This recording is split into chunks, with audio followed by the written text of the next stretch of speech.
ఇవాళ హైదరాబాద్ కు రానున్నారు సీఎం రేవంత్ రెడ్డి. 5 రోజులుగా ఢిల్లీలో పర్యటించిన ఆయన కొత్త పీసీసీ చీఫ్ నియామకం, కేబినెట్ విస్తరణపై చర్చించారు.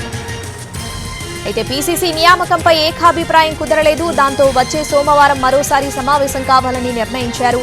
రాహుల్ గాంధీ సమక్షంలో అంతిమ నిర్ణయం తీసుకోనున్నారు. ఈ సమావేశంలోనే నామినేటెడ్ పదవుల భర్తీ కొలికి రావచ్చు. కేబినెట్ విస్తరణపై పార్టీ పెద్దలతో మంతనాలు జరిపారు రేవంత్. కాంగ్రెస్ బీఫామ్ పై పోటీ చేసిన వాళ్లకే కేబినెట్ విస్తరణలో అవకాశం ఇవ్వాలని నిర్ణయం తీసుకున్నారు. కొత్తగా కాంగ్రెస్ పార్టీలోకి వచ్చే నేతలకు పదవులు ఇవ్వొద్దని, కాంగ్రెస్ టికెట్ పై పోటీ చేసి ఓడిపోయిన నేతల సమ్మతి లేకుండా సంప్రదించకుండా పార్టీలోకి తీసుకోవద్దని నిర్ణయం తీసుకున్నారు.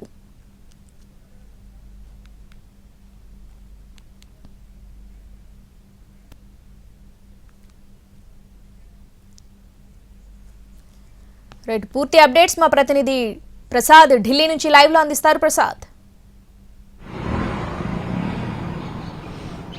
తెలంగాణలో కాంగ్రెస్ పార్టీ నేతృత్వంలో ఉన్నటువంటి ప్రభుత్వం సంబంధించి మంత్రివర్గ కూర్పు ఏ రకంగా ఉండాల అంశంపై సుదీర్ఘంగా చర్చలు జరిగాయి. అయితే ఏ నిర్ణయానికి రాలేకపోవడం జరిగింది. అయితే దీనికి సంబంధించి స్థూలంగా ఒక నిర్ణయం తీసుకున్నారు. సమాజంలో ఉన్నటువంటి అన్ని వర్గాలు కూడా సమప్రాధాన్యత కల్పించే విధంలో ఒక విధానమైన నిర్ణయం తీసుకోవాలి. అదేవిధంగా అందరికీ కూడా సముచితమైన న్యాయంగా చేయాలి అన్న అంశాలపై దృష్టిలో పెట్టుకుని దీనిపై మరింత లోతుగా చర్చించాలని చెప్పి నిర్ణయం తీసుకున్నారు. బహుశా సోమవారం నాడు రాష్ట్రపతి చేసిన ప్రసంగానికి ధన్యవాదాలు తెలిపే తీర్మానంపై చర్చకు సంబంధించి రాహుల్ గాంధీ ప్రసంగించే అవకాశం ఉంది. కాబట్టి రాహుల్ గాంధీ కనుక బిజీగా ఉన్నట్లయితే సోమవారం లేకపోతే 4వ తేదీ తర్వాత మరొకసారి ఢిల్లీలో సమావేశం కావాలని చెప్పి నిర్ణయం తీసుకున్నారు.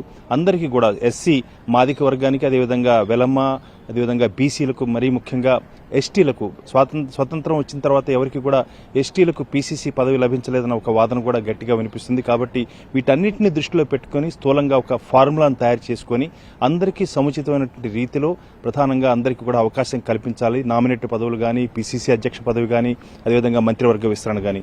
ప్రస్తుతానికి మాత్రం స్థూలంగా తీసుకున్న నిర్ణయం ప్రకారం ఎవరైతే పార్టీ టికెట్పై గెలిచి ఇతర పార్టీలకు వెళ్లిన వాళ్ళని తిరిగి కాంగ్రెస్ పార్టీలోకి ఆహ్వానించరాదు, తీసుకోరాదని చెప్పి ఒక నిర్ణయం తీసుకున్నారు.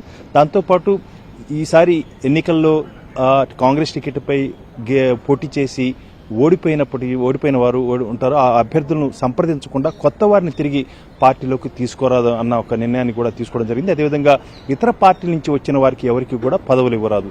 ఈ 3 అంశాలను ప్రధానంగా స్థూలంగా తీసుకున్నారు. వాటిని ఆధారం చేసుకుని ఇతరత్ర పదవుల భర్తీ యొక్క అంశంపై నిర్ణయం తీసుకుని రాహుల్ గాంధీ సమక్షంలో నిర్ణయం తీసుకుని ఆ మేరకు ఈ మంత్రివర్గ విస్తరణ ఉంటుంది. బహుశా వచ్చే వారం ఆఖరులో ఆ మంత్రివర్గ విస్తరణ, పీసీసీ అధ్యక్ష పదవి నియామకము, వీటన్నిటిపై నామినేట్ పదవులు భర్తీ ఇవన్నీ కూడా ఒకేసారి చేయాలన్న అంశంతోనే కాంగ్రెస్ పార్టీ అధిష్టానం ఆలోచిస్తుంది.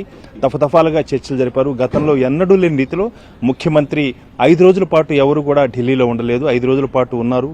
ఇతరత్ర ప్రభుత్వ పార్టీ కార్యక్రమాల్లో హాజరైనప్పటికీ కూడా పార్టీ పరంగా తీసుకోవాల్సిన కొన్ని విధానమైన నిర్ణయాల విషయంలో కొంతమేరకు ఒక అవగాహనకు రాకపోవడంతో మరొకసారి సమావేశం కావాలని నిర్ణయం తీసుకున్నారు. బహుశా సోమవారం లేదా 4వ తేదీ తర్వాత మరొకసారి సమావేశం అయ్యేందుకు అవకాశం ఉంది.